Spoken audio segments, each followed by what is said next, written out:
ಐಂಗಾರ್ food ಚಾನೆಲ್ಸ್ಗೆ ಸ್ವಾಗತ. ಜಯರಾಮ್ ಮತ್ತು ಲತಾ ಮಾಡುವ ನಮಸ್ಕಾರ.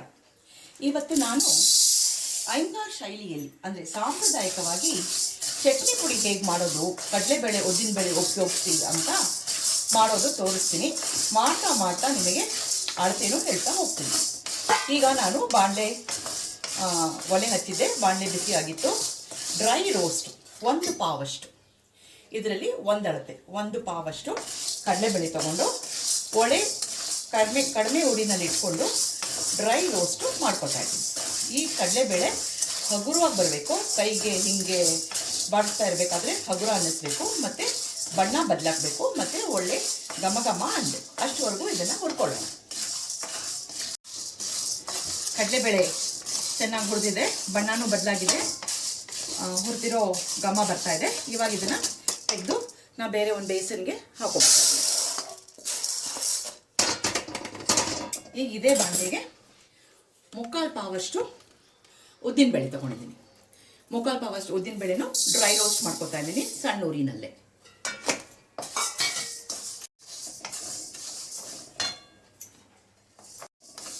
ಉದ್ದಿನಬೇಳೆನೂ ಘಮ ಅಂತ ಹುರಿದಿದೆ, ಇದು ಬಣ್ಣ ಬದಲಾಗಿದೆ. ಈಗ ಉದ್ದಿನಬೇಳೆನೂ ಈ ಕಡಲೆಬೇಳೆ ಪಾತ್ರೆಗೆ ಸೇರಿಸ್ಕೊಂಡ್ಬಿಡ್ತಾ ಇದ್ದೀನಿ. ಇವಾಗ ಈ ಬಾಣಲೆಗೆ ಒಂದು ಚಿಟಿಕೆ ಎಣ್ಣೆ ಹಾಕೋತಾ ಇದ್ದೀನಿ. ಚಿಟಿಕೆ ಎಣ್ಣೆ ಹಾಕ್ಕೊಂಡು ಹಿಂಗೆ ಇಟ್ಕೊಂಡಿದ್ದೀನಿ. ಚಟ್ನಿ ಪುಡಿಗೆ ಹಿಂಗೆ ಇದ್ದಷ್ಟು ಒಳ್ಳೆಯದು, ಗಟ್ಟಿ ಹಿಂಗೆ ಇಟ್ಕೊಂಡಿದ್ದೀನಿ. ಈ ಹಿಂಗು ಸ್ವಲ್ಪ ಈ ಎಣ್ಣೆನಲ್ಲಿ ಹುರಿದ್ಬಿಡೋಣ. ಹಿಂಗ್ ಇಸ್ ಕಿಂಗ್. ಎಸ್, ಹಿಂಗ್ ಇಸ್ ಕಿಂಗ್.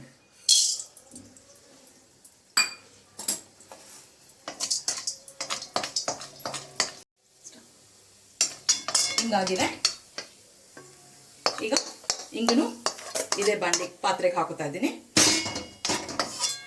ಇವಾಗ ಮತ್ತೊಂದು ಸ್ವಲ್ಪ ಎಣ್ಣೆ ಹಾಕ್ಕೊಂಡು ಒಂದು 1/4 ಟೀ ಸ್ಪೂನಷ್ಟು ಎಣ್ಣೆ ಹಾಕ್ಕೊಂಡು ಇವಾಗ ನಾನು ಮೆಣಸಿನ್ಕಾಯಿನ ಮತ್ತು ಹುಣಸೆ ಹಣ್ಣನ್ನು ಎಣ್ಣೆನಲ್ಲಿ ಹುರ್ಕೊತೀನಿ. ಮೆಣಸಿನ್ಕಾಯಿ ಎಣ್ಣೆಲಿ ಹುರಿಯೋದ್ರಿಂದ ಏನಾಗತ್ತಂದರೆ ಎಣ್ಣೆ ಘಾಟ್ ಬರೋಲ್ಲ. ನಾನು ಒಂದು ನಿಂಬೆಹಣ್ಣು ಗಾತ್ರದ ಸೈಜಷ್ಟು ಹುಣಸೆ ಹಣ್ಣು ತೊಗೊಂಡಿದ್ದೀನಿ. ಇದನ್ನೆಲ್ಲ ವಿರಳವಾಗಿ ಮಾಡಿಟ್ಕೊಂಡಿದ್ದೀನಿ.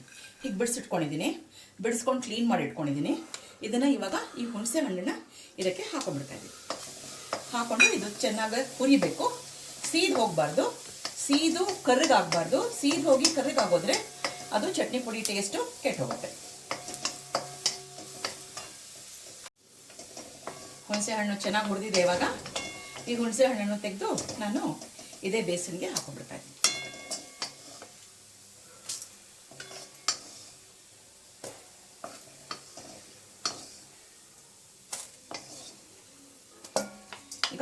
ಈಗ ಈ ಬಾಣಲಿನಲ್ಲಿ ಒಂದು ಚಿಟಕಿ ಎಣ್ಣೆ ಇದೆ, ಅಷ್ಟೇ ಎಣ್ಣೆ ಸಾಕು. ನಾನು ಈಗ ಮೆಣಸಿನ್ಕಾಯಿ ತೊಗೊಂಡಿದ್ದೀನಿ, ಬ್ಯಾಡಿಗೆ ಮೆಣಸಿನ್ಕಾಯಿ ತೊಗೊಂಡಿದ್ದೀನಿ. 2 ಮುಷ್ಟಿಯಷ್ಟು, ಅಂದರೆ 2 ಮುಷ್ಟಿ ಅಂದರೆ ಇಷ್ಟು ಲೂಸಾಗಿ 2 ಮುಷ್ಟಿಯಷ್ಟು ಹಿಂಗೆ ಲೂಸಾಗಿ, ಬಿಗಿ ಮುಷ್ಟಿ, ಬಿಗಿ ಬೇಡ, ಲೂಸಾಗಿ ಒಳ ಮುಷ್ಟಿ ಅಂತಾರಲ್ಲ ಹಾಗೆ 2 ಮುಷ್ಟಿ ನಾನು ಮೆಣಸಿನ್ಕಾಯಿ ತೊಗೊಂಡಿದ್ದೀನಿ. ಅದೊಂದು ಮುಷ್ಟಿ, ಇದು 2ನೇ ಮುಷ್ಟಿ.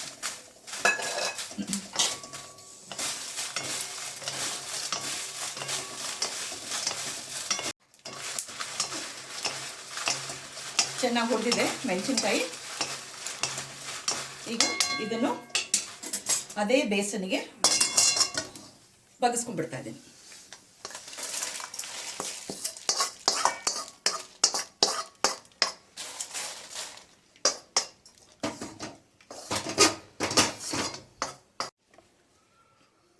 ಈಗ ಕರಿಬೇವು ಕ್ಲೀನ್ ಮಾಡಿ ಎಲ್ಲ ಒಣಗಿಸಿ ಕಟ್ಕೊಂಡಿದ್ದೀನಿ. ಈಗ ಕರಿಬೇವು ನೀವು ಎಷ್ಟು ಬೇಕಾದರೂ ಹಾಕ್ಬೋದು, ಅದಕ್ಕೆ ಇಷ್ಟೇ ಹಾಕಬೇಕು ಅಂತಲ್ಲ, ನೀವು ಎಷ್ಟು ಹಾಕ್ತೀರೋ ಅಷ್ಟು ಚೆನ್ನಾಗಿರುತ್ತೆ. ಕರಿಬೇವು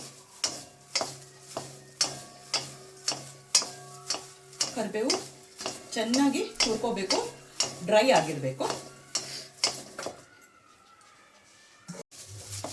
ಕರಿಬೇವು ಚೆನ್ನಾಗಿ ಹುರಿದಿದೆ, ಫುಲ್ ಡ್ರೈ ಆಗಿದೆ ನೋಡಿ.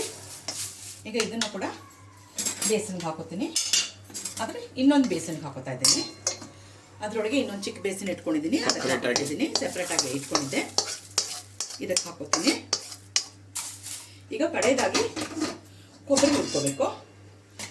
ನಾನು ಒಂದು ಪೂರ್ತಿ ಚೆನ್ನಾಗಿ ಬಲ್ತಿರೋ ಒಣಗಿರೋ ಪೂರ್ತಿ ಕೊಬ್ಬರಿ ತೊಗೊಂಡಿದ್ದೀನಿ.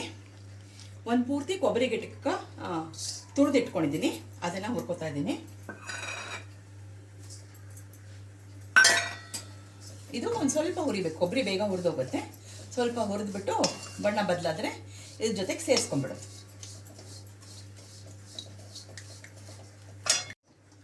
ಕೊಬ್ಬರಿನೂ ಚೆನ್ನಾಗಿ ಹುರಿದಿದೆ, ಸುವಾಸನೆ ಬರ್ತಾ ಇದೆ. ಈಗ ಅದನ್ನು ಈ ಕರಿಬೇವು ಜೊತೆಗೆ ಹಾಕೊಂಡ್ಬಿಡ್ತಾ ಇದ್ದೀನಿ.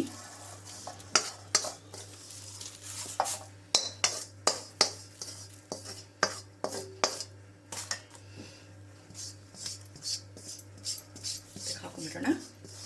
ಈ ಮಿಶ್ರಣ ಪೂರ್ತಿ ತಣ್ಣಗಾಗಬೇಕೀಗ. ತಣ್ಣಗಾಗೋಕ್ಕೆ ಎರಡು ಬೇರೆ ಬೇರೆ ಮಾಡಿಟ್ಟು ತಣ್ಣಗಾಗಬೇಕು. ತಣ್ಣಗಾದ್ಮೇಲೆ ಎಲ್ಲ ಸೇರಿ ತರಿಯಾಗಿ ಹುರ್ಕೊಳ್ಳೋಣಂತೆ. ಆ ಮಿಶ್ರಣ ಈಗ ತಣ್ಣಗಾಗಕ್ಕೆ ಬಿಟ್ಟಿದ್ದೀನಿ. ಇವಾಗ ಚಟ್ನಿ ಪುಡಿಗೆ ಒಗ್ಗರಣೆ ಮೊದಲೇ ಹಾಕಿಟ್ಕೊಂಡ್ಬಿಡೋಣ. ಸೊ ದಟ್ ಅದು ಮಿಶ್ರಣ ತಣ್ಣಗಾಗಿ ಪುಡಿ ಮಾಡ್ಕೋದ್ರೊಳಗೆ ಈ ಒಗ್ಗರಣೆನೂ ಪೂರ್ತಿ ತಣ್ಣಗಾಗಿರುತ್ತೆ. ಚಟ್ನಿ ಪುಡಿ ಒಗ್ಗರಣೆಗೆ ಸ್ವಲ್ಪ ಎಣ್ಣೆ ಜಾಸ್ತಿ ಬೇಕಾಗುತ್ತೆ. ಚೆನ್ನಾಗಿ ಎಣ್ಣೆ ಕಾಯಬೇಕು. ಕಾದ್ಮೇಲೆ ಅದಕ್ಕೆ ಸಾಸಿವೆ ಮಾತ್ರ ಹಾಕಿ ಒಗ್ಗರಣೆ ಹಾಕ್ತೀನಿ. ಇಂಗು ಮೊದಲೇ ಹಾಕಿದ್ದೀನಿ. ಮತ್ತು ಆ ಮಿಶ್ರಣ ಒಣಗಿದ ಮೇಲೆ ತರ್ತರಿಯ ಪುಡಿ ಮಾಡ್ಕೋಬೇಕಾದ್ರೆ ಸ್ವಲ್ಪ ಬೆಲ್ಲ ಇಟ್ಕೊಂಡಿದ್ದೀನಿ. ಮತ್ತು ರುಚಿಗೆ ತಕ್ಕಷ್ಟು ಉಪ್ಪು ಎಲ್ಲ ಮಿಕ್ಸ್ ಮಾಡಿಬಿಟ್ಟು ಇದು ಪುಡಿ ಮಾಡ್ಕೊಂಬಿಡೋಣ. ಆವಾಗ ನಿಮಗೆ ತೋರಿಸ್ತೀನಿ.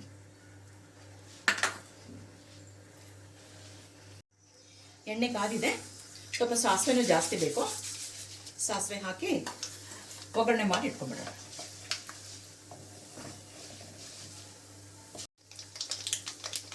ಸಾಸಿವೆ ಚೆನ್ನಾಗಿ ಚಿಟ ಆಗಬೇಕು, ಹಾಗಂದ್ರೇ ಅದ್ರ ಸಾರಾಂಶ ಎಣ್ಣೆಗೆ ಬರೋದು. ಈಗ ಚೆನ್ನಾಗಿ ಆಗ್ತಾ ಇದೆ. ಇನ್ನೊಂದು 10-20 ಸೆಕೆಂಡ್ ಕಾದ್ಬಿಟ್ಟು ಗ್ಯಾಸು ಆಫ್ ಮಾಡಿಬಿಡ್ತೀನಿ. ಮತ್ತು ಅದೆಲ್ಲ ಆರಿಸ್ಕೊಂಡು ತರ್ತರಿ ಪುಡಿ ಮಾಡ್ಕೋಬೇಕಾದ್ರೆ ತೋರಿಸ್ತೀನಿ ನಾನು. ಈಗ ಗ್ಯಾಸ್ ಆಫ್ ಮಾಡ್ತಾ ಇದ್ದೀನಿ. ವೀಕ್ಷಕರೇ, ಮಿಶ್ರಣ ಚೆನ್ನಾಗಿ ಆರಿದೆ. ಕೊಬ್ಬರಿನೂ ಮತ್ತು ಕರಿಬೇವು ಇದ್ರ ಜೊತೆಗೆ ಮಿಕ್ಸ್ ಮಾಡಿಬಿಡ್ತೀನಿ. ನೋಡಿ, ಪೂರ್ತಿ ಚೆನ್ನಾಗಿ ಆರಿದೆ. ಇವಾಗ ನಾನು ಇದಕ್ಕೆ ಸ್ವಲ್ಪ ಬೆಲ್ಲ ಸೇರಿಸ್ಕೊಂಡ್ಬಿಡ್ತೀನಿ. ಸ್ವಲ್ಪ ಸ್ವೀಟ್ ಇದ್ದರೆ ಚೆನ್ನಾಗಿರುತ್ತೆ, ಯಾಕಂದರೆ ಹುಣಸೆ ಹಣ್ಣು ಹಾಕಿದ್ದೀವಲ್ಲ. ಮತ್ತು ಹಾಗೆ ರುಚಿಗೆ ತಕ್ಕಷ್ಟು ಉಪ್ಪು ಕಡಿಮೆ ಇದ್ರೂ ಪರವಾಗಿಲ್ಲ, ಕಡಿಮೆ ಆಯ್ತಂದರೆ ಆಮೇಲೆ ಹಾಕೋಬೋದು. ಜಾಸ್ತಿ ಹಾಕೊಂಡ್ಬಿಡ್ಬೇಡಿ, ಪ್ರತಿ ಸಲ ಹೇಳುವಂಥ ಮಾತಿದು. ಈಗ ಇದನ್ನೆಲ್ಲ ಸೇರಿ ಈಗ ನಾನು ಮಿಕ್ಸರ್ ಜಾರಿಗೆ ಹಾಕೋತೀನಿ. ಹಾಕ್ಕೊಂಡು ಎಲ್ಲ ತರ್ತರಿಯಾಗಿ ಪುಡಿ ಮಾಡ್ಕೊತೀನಿ. ಈಗ ನೋಡಿ, ಈಗ ಜಾರಿಗೆ ಹಾಕೊಂಡ್ಬಿಡ್ತೀನಿ ಎಲ್ಲ ಮಿಶ್ರಣನ ಒಟ್ಟಿಗೆ ಹಾಕ್ಕೊಂಡು ತರ್ತರಿ ಪುಡಿ ಮಾಡಿಕೊಂಡು ಮತ್ತೆ ನಿಮಗೆ ತೋರಿಸ್ತೀನಿ.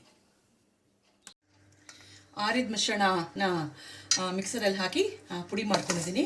ನೋಡಿ, ಕಲರ್ ಎಷ್ಟು ಚೆನ್ನಾಗಿ ಬಂದಿದೆ. ಎಲ್ಲ ತರ್ತರಿಯಾಗಿ ಪುಡಿ ಮಾಡಿದ್ದೀನಿ.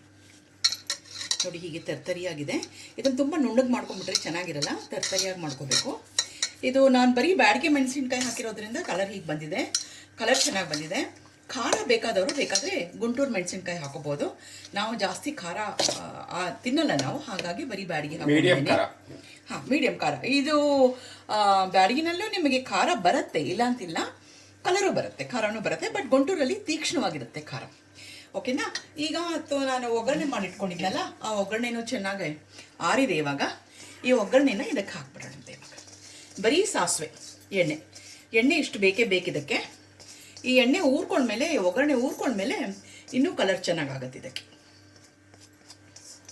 ಒಂಥರ ಶೈನಿಂಗ್ ಬರುತ್ತಲ್ವಾ ಅದು? ಹೌದು, ಶೈನಿಂಗ್ ಬರುತ್ತೆ. ಮತ್ತು ಇನ್ನೂ ಚೆನ್ನಾಗಿ ಬರುತ್ತೆ ಕಲರು. ಎಣ್ಣೆ ಇಲ್ಲ ಅಂದರೆ ಒಂಥರ ತಿನ್ನಬೇಕಾದ್ರೆ ಅಂಗಳಿಗೆ ತುತ್ಕೊಳ್ಳುತ್ತೆ ಅಂತೀವಲ್ಲ, ಅಂದರೆ ಒತ್ತತ್ತೆ. ಅದಕ್ಕೋಸ್ಕರ ಒಂಚೂರು ಎಣ್ಣೆ ಹಾಕಿಟ್ಬಿಟ್ರೆ, ಊರ್ಬಿಟ್ರೆ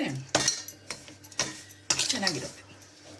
ಇದು ಏನೂ ಇಲ್ಲಾಂದರೆ ಒಂದು ಅರ್ಧ kg ಎಷ್ಟು ಆಗಿರ್ಬೋದೇನ್ರಿ? ಇದು ½ kg ಇರ್ಬೋದಾ? ಇದು 3/4 kg ತನಕ ಬರುತ್ತೆ. 3/4 kg ತನಕ ಬರುತ್ತಾ? ಓಕೆ. ಅಂದರೆ ನಮಗೊಂದು 4-5 ತಿಂಗಳು ಯೋಚನೆ ಇಲ್ಲ. ನಾವೆಲ್ಲ ಸ್ವಲ್ಪ ಚಟ್ನಿ ಪುಡಿ ಪ್ರಿಯರು. ಚಪಾತಿಗೆ, ಇಡ್ಲಿ, ದೋಸೆಗೆ, ಅನ್ನದ ಜೊತೆಗೆ ಎಲ್ಲದಕ್ಕೂ ಕಲ್ಸ್ಕೊಂಡು ತಿಂತೀವಿ. ಹಾಗಾಗಿ ಮತ್ತು ಇದನ್ನು ಫ್ರಿಜ್ಜಲ್ಲಿ ಇಡೋದು ಅವಶ್ಯಕತೆಯೂ ಇಲ್ಲ, ಹೊರಗಡೆನೇ ಇಡ್ಬೋದು.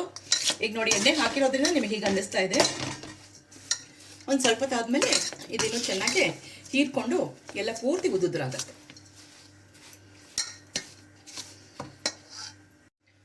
ಸೊ ವೀಕ್ಷಕರೇ, ನೋಡಿ, ಚಟ್ನಿ ಪುಡಿ ರೆಡಿ ಆಯಿತು. ಅಯ್ಯಂಗಾರ್ ಶೈಲಿಯ ಸಾಂಪ್ರದಾಯಿಕವಾಗಿ ಮಾಡುವಂಥ ಚಟ್ನಿ ಪುಡಿ ಇದು. ಸೊ ನೀವು ಎಲ್ಲ ಮನೇಲಿ ಮಾಡ್ಕೊಳ್ಳಿ, ಸುಲಭವಾಗಿ ಮಾಡ್ಕೋಬೋದು. ಅಂಗಡಿನ ತರಕ್ಕೆ ಹೋಗಬೇಡಿ, ಮನೇಲಿ ಮಾಡಿದ್ರೆ ಹೈಜಿನಿಕ್ ಕಂಡೀಷನ್ಸಲ್ಲಿ ಮಾಡ್ತೀವಿ. ನಾವೇನು ಪದಾರ್ಥ ಹಾಕ್ತೀವಿ, ಯಾವ ಎಣ್ಣೆ ಉಪಯೋಗಿಸ್ತೀವಿ ಅಂತ ನಮಗೆ ಗೊತ್ತಿರುತ್ತೆ. ಸೊ ಆರೋಗ್ಯಕ್ಕೂ ಎಲ್ಲ ರೀತಿಲೂ ಒಳ್ಳೆಯದಾಗತ್ತೆ. ಸೊ ನಮ್ಮ ಚಾನಲ್ ಯಾರ್ಯಾರು ನೋಡ್ತಾ ಇದ್ದೀರೋ ದಯವಿಟ್ಟು ಲೈಕ್ ಮಾಡಿ, ಶೇರ್ ಮಾಡಿ, ಸಬ್ಸ್ಕ್ರೈಬ್ ಮಾಡಿ, ಮತ್ತು 4 ಜನಕ್ಕೆ ಹೇಳಿ ನಮಗೆ ನಿಮ್ಮ ಸಪೋರ್ಟ್ ತೋರಿಸಿ. ಇಷ್ಟು ಹೇಳಿ ಜಯರಾಮ್ ಮತ್ತು ಲತಾ ನಮ್ಮ ಅಯ್ಯಂಗಾರ್ಸ್ ಚಾನಲಿಂದ, ಅಯ್ಯಂಗಾರ್ ಫುಡ್ಸ್ ಚಾನಲಿಂದ ಸೈನ್ ಆಫ್ ಮಾಡ್ತಾ ಇದ್ದೀವಿ. ಮುಂದಿನ ವೀಡಿಯೋನ ಸಿಗೋಣ. ಅಷ್ಟವರೆಗೂ ನಮಸ್ಕಾರಗಳು.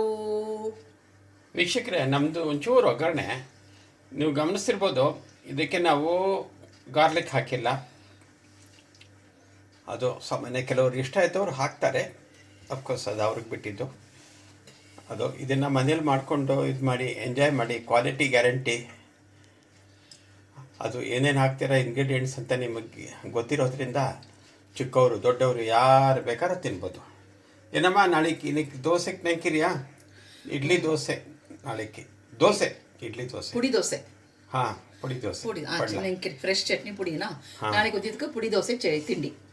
ನಾಳೆ ನಮ್ಮ ಮನೇಲಿ ಪುಡಿ ದೋಸೆ ಇವತ್ತು ನೆನೆಸ್ಬಿಟ್ಟು ರೆಡಿ ಮಾಡ್ತೀವಿ. Thank you. ನಮಸ್ಕಾರ.